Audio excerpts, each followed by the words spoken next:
Thank you all for tuning into Big Mama Story Time. Story Time! Don't forget to like, subscribe, comment to my page. Here we go. Hi, thank you all for tuning in to Big Mama Story Time. We will be reading today Disney's Pocahontas.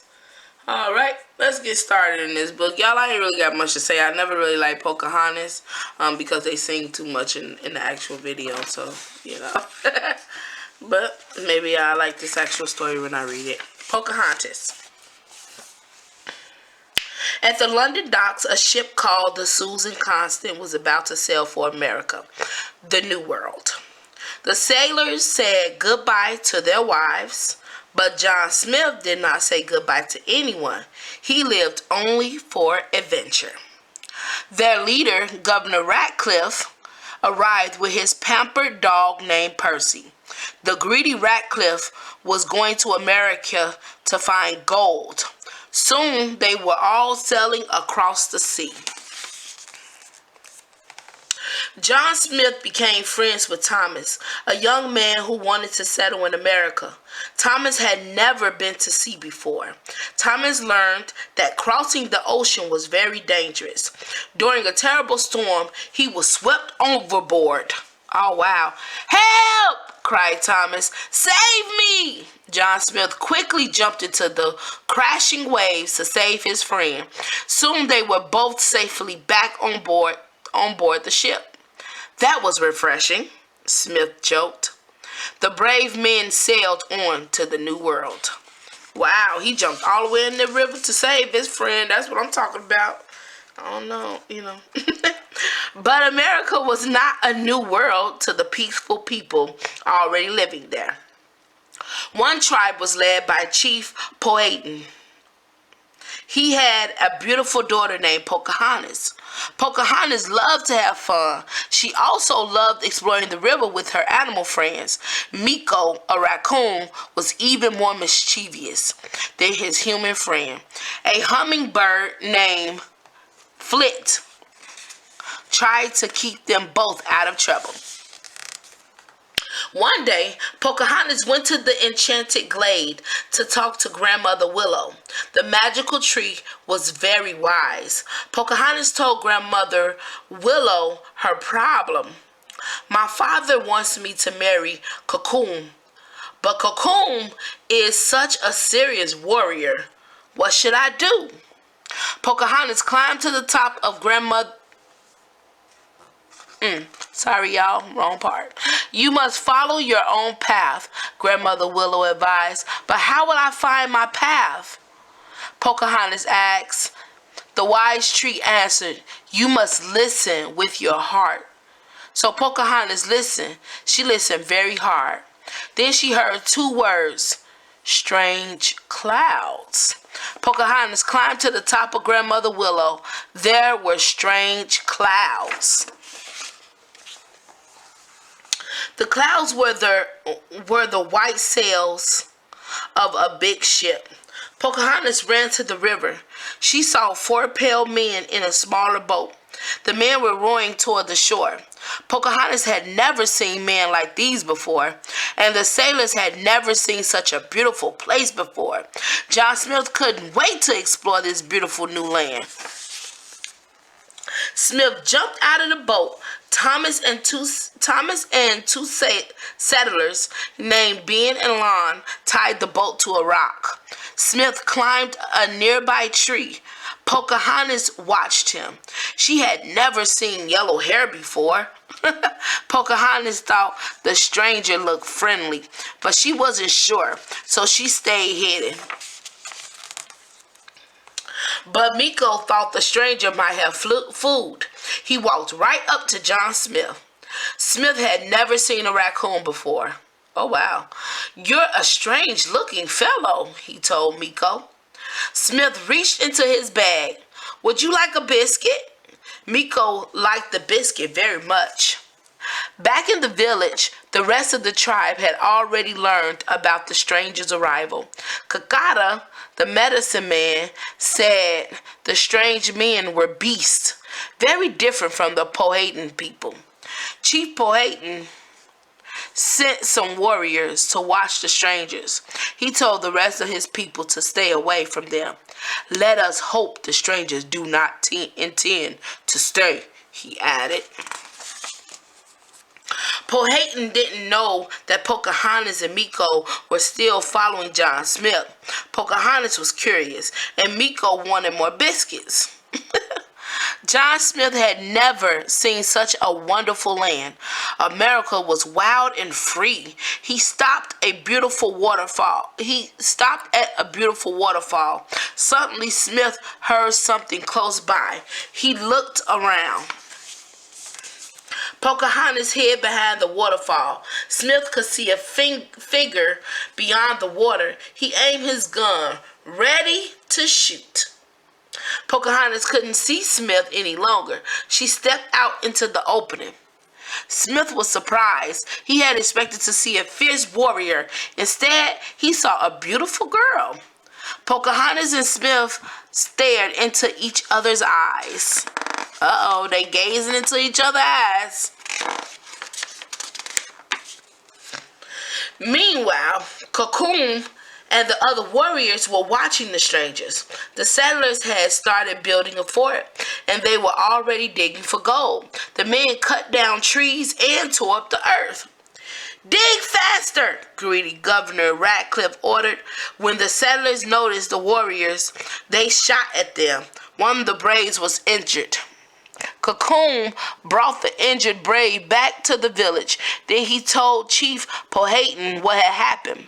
The strangers must be stopped, Powhatan declared. He sent the messenger to the other tribes. We will fight the strangers together, he said. Pocahontas and John Smith were no longer strangers. They done got cozied up. Smith showed Pocahontas how to shake hands. Pocahontas remembered Grandmother Willow's words, listen with your heart. So Pocahontas listened. Their hands touched. Suddenly, Pocahontas could understand John Smith's words, and he could understand hers. Smith told Pocahontas about London. It has streets filled with carriages and buildings as tall as trees.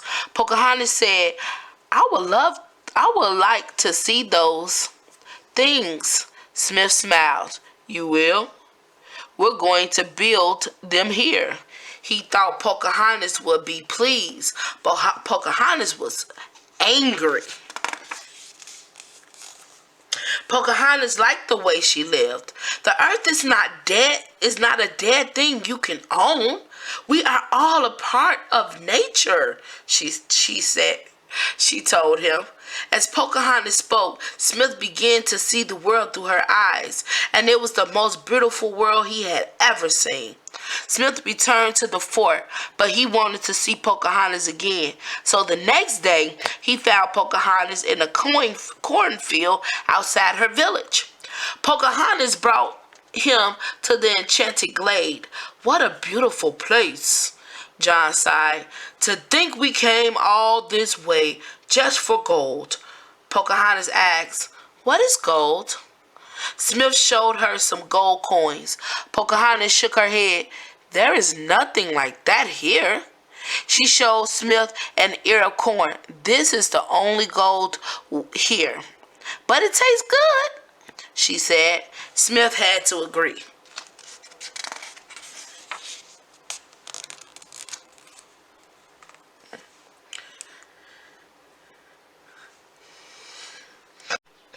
Then Smith heard a voice say, Hello, John Smith.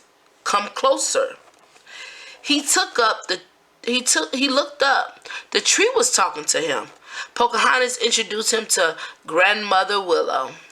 He has a good soul, and he's handsome too, the wise tree told Pocahontas. Smith grinned. I like her, he said to Pocahontas. Suddenly, Smith heard Ben and Lon calling him. He was afraid his friends might hurt Pocahontas. We can't let them see us, he whispered to Pocahontas. They hid behind the big tree. As the men approached, Grandmother Willow used her roots to trip Ben and Lon. That tree moved, Ben shouted. They were so scared they ran away. I would have been too. Pocahontas and Smith agreed to meet that night. Then they both hurried home. When Pocahontas reached her village, she saw warriors from many other tribes. They were all ready for war. Pocahontas said, "Father, we do not have to fight. There must be a better path." But Chief Powhatan saw no other way to save the land. John Smith tried to stop the war too. Governor Radcliffe would not listen. "The Indians have our gold, and I'm going to get it." "But there is no gold," Smith cried. "How is that y'all gold?" How they steal y'all gold? Okay, y'all on their land. People. Radcliffe did not believe him. He decided to attack the Indians and seize their gold. Big bully trying to take the gold. All right, let's see how that happens. What happens when you try to take something that isn't yours? Let's see. That night, Smith met Pocahontas. They knew that somehow they had to stop the war. They kissed. What? How does that stop the war? Okay. Suddenly, Cocoon came rushing out of the woods. He thought the stranger would hurt Pocahontas. Pocahontas cried, "Cocoon, no!" Then someone else came out of the woods. Thomas had followed Smith. He was afraid Cocoon would hurt Smith. Thomas raised his gun and fired. Boom! "Thomas, don't!" Smith shouted, but it was too late. Cocoon was dead. Oh, man. Shh. Can't just be shooting people now. Other warriors heard the shot. "Run, Thomas, run!" Smith shouted. Thomas escaped, but the angry warriors captured Smith. They dragged him to the village. Cocoon's body was brought back to the village. Everyone in the tribe was very angry. Chief Powhatan said, "Advise this stranger will die." Pocahontas went to John Smith. "I am so sorry. This never would have happened if we had not met," she said. I would rather die tomorrow than live 100 years without knowing you," Smith said softly. Pocahontas knew she had to save him. But how? At dawn, the warriors took Smith to a tall cliff. Radcliffe and the settlers were there too. Both sides were ready for war. Chief Powhatan raised his war club. Then Pocahontas ran up. She threw herself between her father and John Smith. "If you kill him, you will have to kill me too. I love him, father," Pocahontas cried. Chief Powhatan was surprised. "Look around you," Pocahontas said. "This is where the path of hatred leads." Exactly. Death. War ain't nothing but death, y'all.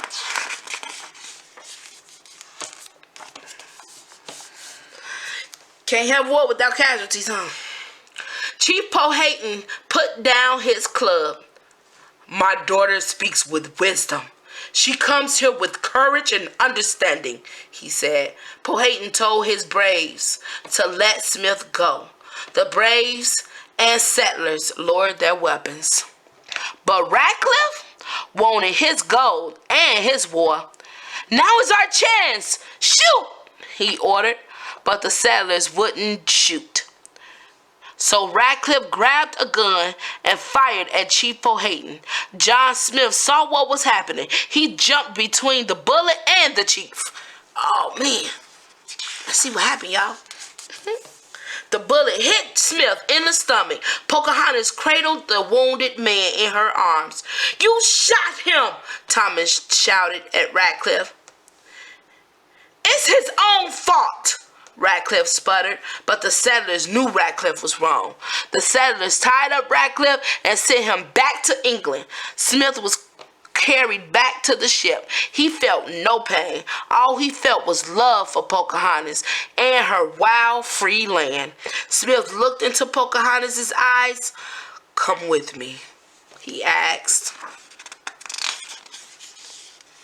Pocahontas wanted to go with Smith, but she had to stay. She had found her path. Pocahontas would keep peace between the settlers and her tribe. Smith wanted to stay, but he had to go back. The doctors in England could heal his wound. Pocahontas wished she and Smith could stay together, but she knew it did not matter where they lived. They would always be together in their hearts. Oh, that's so sweet. Bye. Oh. That's all, y'all.